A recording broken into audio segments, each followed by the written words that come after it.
अस्सलामुअलैकुम वरहमतुल्लाहि वबरकातुहू। जो दो रंग के दरिया है, मैं आज उसके बारे में बताने जा रही हूँ, जिसका ज़िक्र सूरह रहमान में आया है। आप मेरा वीडियो एंड तक ज़रूर देखें। अच्छा लगे तो सब्सक्राइब कीजिए और मेरे दूसरे वीडियोस भी ज़रूर देखें।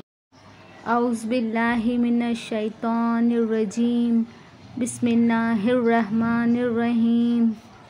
पनाह मांगता हूँ मैं अल्लाह की शैतान मरदूद से। शुरू अल्लाह का नाम लेकर जो बड़ा मेहरबान निहायत रहम वाला है।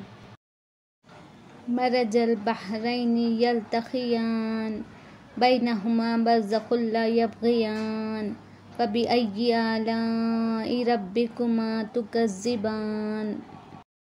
तर्जुमा: उसी ने दो दरिया रवा किए जो आपस में मिलते हैं, दोनों में एक आड़ है, उससे वो तजावुज़ नहीं कर सकते, तो तुम अपने परवरदिगार की कौन कौन सी नेमत को झुटलाओगे।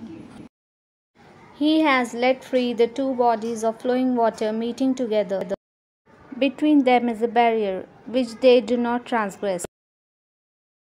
Then which of the favors of your Lord will ye deny?